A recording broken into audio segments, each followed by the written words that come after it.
नमस्कार, आप देख रहे हैं बिंदास खबरें। खबरों की दुनिया में आगे बढ़ें उससे पहले वीडियो को लाइक और शेयर जरूर करें।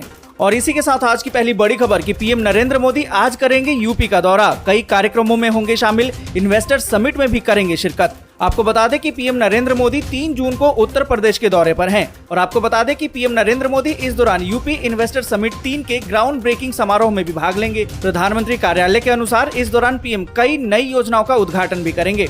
और इसी के साथ अगली बड़ी खबर की रिलीज से पहले यूपी में टैक्स फ्री हुई सम्राट पृथ्वीराज। सीएम योगी ने फिल्म को लेकर कही ये बड़ी बात। आपको बता दें कि मुख्यमंत्री योगी आदित्यनाथ ने फिल्म सम्राट पृथ्वीराज को उत्तर प्रदेश में टैक्स फ्री करने की घोषणा कर दी है। सीएम योगी ने अपने मंत्रिमंडल सहयोगियों के साथ फिल्म देखी। उन्होंने कहा कि ये फिल्म अतीत की गलतियों से सीखने की प्रेरणा देने वाली है। और इसी के साथ अगली बड़ी खबर की कांग्रेस अध्यक्ष सोनिया गांधी कोरोना संक्रमित, इन लक्षणों के बाद खुद को किया आइसोलेट। आपको बता दें कि कांग्रेस अध्यक्ष सोनिया गांधी कोरोना वायरस से संक्रमित हो गई हैं। पार्टी के प्रवक्ता रणदीप सुरजेवाला ने इसकी जानकारी दी है। उन्होंने कहा कि सोनिया गांधी को हल्का फीवर है और कोरोना के कुछ लक्षण भी हैं। उन्होंने खुद को आइसोलेट कर लिया है। और आपको बता दें कि सुरजेवाला ने बताया कि कांग्रेस अध्यक्ष ने विशेष तौर पर मुझे कहा है कि वे 8 तारीख को प्रवर्तन निर्देशालय यानी कि ईडी के समक्ष अवश्य पेश होंगी। और इसी के साथ अगली बड़ी खबर कि महिलाएं मुफ्त में ले सकती हैं सिलाई मशीन, नहीं देना होगा एक भी पैसा। आपको बता दें कि केंद्र सरकार और राज्य सरकारें अपने अपने स्तर पर कई तरह की लाभकारी और कल्याणकारी योजनाएं चलाती हैं। इन योजनाओं का उद्देश्य गरीब वर्ग के लोगों और जरूरतमंद लोगों तक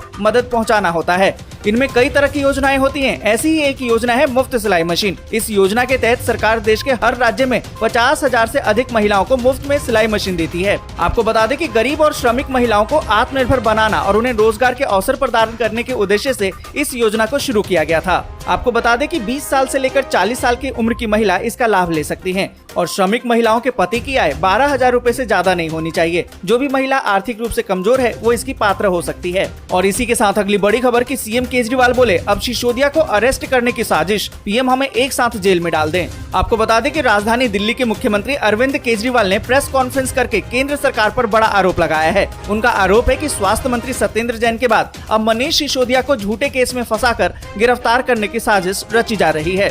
स्वास्थ्य मंत्री सत्येंद्र जैन के बाद अब मनीष सिसोदिया पर भी झूठा केस लगाकर जेल भेजने की साजिश हो रही है। उन्होंने कहा कि विश्वसनीय सूत्रों से सूचना मिली है कि अगले कुछ दिनों में केंद्र सरकार मनीष सिसोदिया को भी गिरफ्तार करने जा रही है। उन्होंने ये भी कहा कि पीएम नरेंद्र मोदी से मेरी हाथ जोड़कर गुजारिश है कि एक एक करके गिरफ्तारी न करें। इससे दिल्ली के विकास का काम प्रभावित होता है। इससे अच्छा दिल्ली के सभी मंत्रियों को एक साथ गिरफ्तार करके जाँच करवा ली जाए।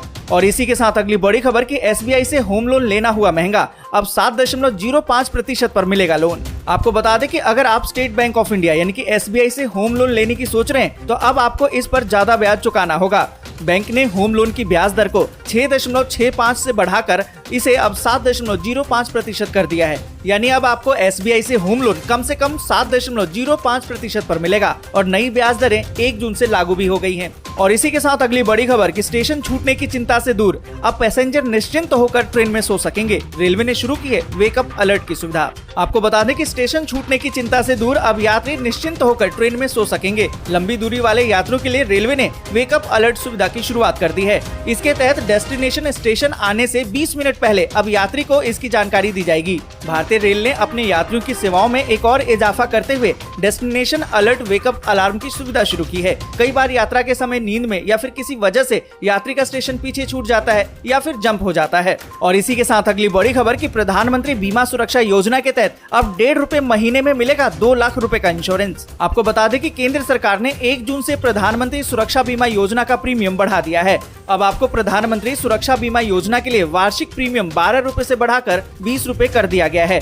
और आपको बता दें कि इस योजना के तहत सरकार आपको 2 लाख रुपए का डेथ इंश्योरेंस देती है। यानी इसके तहत 2 लाख रुपए तक का कवर मिलता है। वहीं अलग अलग परिस्थितियों में 1 लाख रुपए मिलते हैं। आपको बता दें कि दुर्घटना में मृत्यु होने पर या फिर पूरी तरह से विकलांगता होने पर 2 लाख रुपए का भुगतान किया जाता है। वहीं अगर ये आंशिक विकलांगता होती है तो 1 लाख रुपए का भुगतान किया जाएगा। और इसी के साथ अगली बड़ी खबर कि भारत में बढ़ रहे कोरोना के मामले, जल्द से लगवा लें वैक्सीन की तीसरी डोज। आपको बता दें कि हाल ही में किए गए एक शोध में ये बात सामने आई है कि किसी भी टीके की 3 डोज कोरोना वायरस महामारी से बचाव के लिए काफी कारगर है। इस शोध के मुताबिक यदि आप अलग अलग तरह के टीके भी लगवाते हैं तो उससे भी कोरोना या फिर अन्य किसी वायरस से बचाव कर सकते हैं। जो रिपोर्ट प्रकाशित की गई है इसमें कहा गया है कि मिश्रित टीके भी कोविड से सुरक्षा कर सकते हैं। और इसी के साथ अगली बड़ी खबर की चुनाव की घोषणा नहीं हुई तो पाकिस्तान में शुरू हो जाएगा गृह युद्ध। युद्ध, इमरान खान ने दी है चेतावनी। आपको बता दें कि पाकिस्तान के पूर्व प्रधानमंत्री इमरान खान ने चेतावनी दी है कि अगर चुनाव की घोषणा नहीं की गई तो देश में गृह युद्ध शुरू हो जाएगा। एक खबर के मुताबिक पीटीआई प्रमुख के हवाले से कहा गया है कि हम देखेंगे कि क्या वे हमें कानूनी और संवैधानिक तरीकों से चुनाव में जाने की अनुमति देते हैं या फिर नहीं, अन्यथा ये देश गृह युद्ध की ओर बढ़ जाएगा। और इसी के साथ अगली बड़ी खबर कि इमरान खान ने पाकिस्तान के 3 टुकड़ों में बंटने की जताई आशंका। शहबाज ने चेताया ये दुस्साहस ठीक नहीं।